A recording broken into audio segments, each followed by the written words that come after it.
Assalamualaikum warahmatullahi wabarakatuh.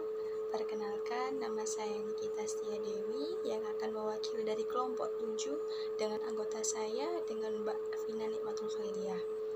Di sini kami akan menjelaskan tentang tema yaitu problematika Undang-Undang Informasi dan Transaksi Elektronik nomor 11 tahun 2008 dalam perspektif Siasah Dusturiyah. Penjelasan yang pertama yaitu pengertian Undang-Undang ITE sendiri. Undang-undang ini yang diberlakukan untuk masyarakat untuk pengaturan bagaimana cara untuk menyampaikan informasi, mendapatkan informasi agar masyarakat tidak melampaui batas. Lanjut ya, untuk materi selanjutnya yaitu pembatasan berpendapat di dalam Undang-Undang ITE ini.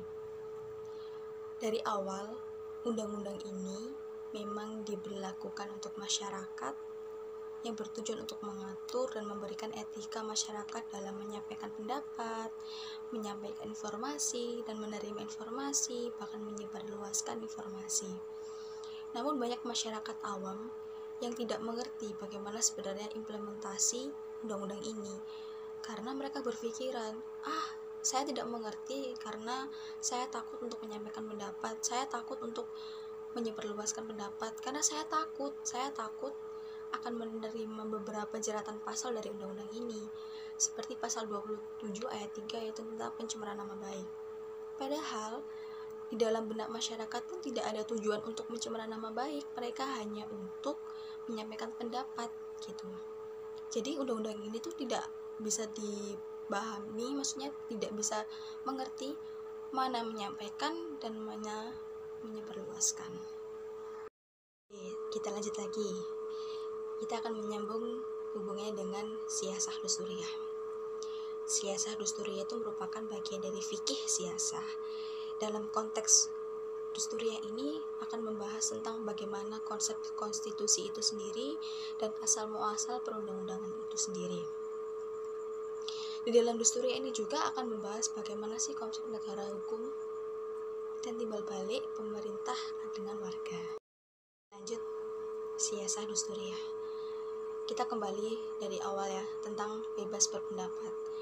Di dalam siasah dusturiyah juga memiliki beberapa definisi kebebasan, atau kebebasan itu bisa dibagi menjadi beberapa bagian. Pertama yaitu kebebasan beragama, kebebasan keamanan, kebebasan atau hak mendapatkan tempat tinggal, dan bebas bertindak dan memiliki kegiatan apapun itu.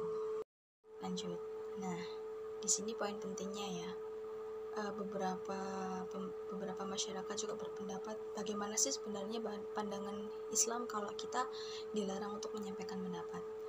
Nah, menyikapi perkembangan di media sosial, akhirnya MUI mengeluarkan sebuah fatwa dengan nomor 2 tahun 2017 tentang hukum dan pedoman bermuamalah di media sosial. Nah, dengan maraknya banyak kasus disalahgunakannya media sosial, nah akhirnya MUI ini mendirikan atau membuat fatwa nomor 24 tahun 2017 ini. Lanjut, ini membahas tentang isi dari fatwa MUI nomor 24 tahun 2017 tentang bermuamalah di dalam media sosial. Intinya sih gini, kita boleh bermuamalah di dalam media sosial, menyampaikan pendapat di sosial, memberikan informasi di media sosial itu tidak apa-apa. Yang terpenting di dalam Islam, wahai orang muslim, itu harus mendasarkan pada keimanan dan ketakwaan kebajikan dalam menyampaikan tersebut gitu. Harus sesuai dengan kebenaran ya, gak boleh ada yang namanya hoax atau kebohongan gitu.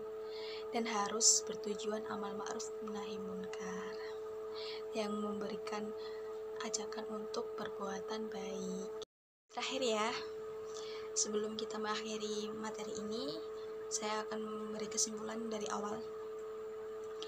Dengan banyaknya problematika atau sisi negatifnya dari pasal-pasal Undang-Undang ITE ini, yang kebanyakan mereka orang-orang awam atau mereka yang merasa menjadi korban dari pasal-pasal ini adalah dengan terjeratnya kasus pencemaran nama baik yang tertera di pasal 27 ayat 3. Kita ambil kasus dari Prita Mulyasari yang berawal dari menyampaikan keluh kesahnya di media sosial atas buruknya fasilitas di Rumah Sakit Omni Internasional.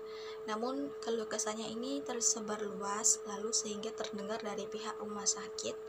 Kemudian pihak rumah sakit merasa tersinggung dan merasa tercemarkan namanya rumah sakit tersebut. Prita digugat dengan pencemaran nama baik, yaitu tadi terjerat di pasal 27 ayat 3. Padahal niat hati Prita tidak ada niatan untuk menyemarkan nama baik dari rumah sakit itu. Dia hanya menyampaikan keluh kesahnya saja, menyampaikan bahwa buruknya fasilitas, buruknya pelayanan yang ada di rumah sakit tersebut dengan tujuan agar rumah sakit tersebut bisa memperbaikinya. Namun tadi di rumah sakit merasa tersinggung, merasa sakit hati, merasa dicemarkanlah nama rumah sakit tersebut, akhirnya dijerat pasal 27 ayat 3 tentang pencemaran nama baik. Nah, kalau dalam siasat Dusuria kita boleh menyampaikan berpendapat, kita boleh menyampaikan informasi, asalkan satu, kita tetap mendasarkan yaitu dengan kebenaran, ketakwaan, kita mengajak hal-hal yang baik dan mencegah yang buruk gitu. Kita boleh menyampaikan ekspresi tersebut. Nah, kata-kata tersebut merupakan isi dari fatwa MUI nomor 24 tahun 2017 tentang berekspresi di dalam media sosial. Sekian dari kelompok 7, saya mewakili kelompok 7 mengucapkan terima kasih dan maaf jika ada salah-salah kata, dan terima kasih untuk dosen saya Bapak Habib Lukman Hakim yang sebagai dosen pengampu mata kuliah ini. Assalamualaikum warahmatullahi wabarakatuh.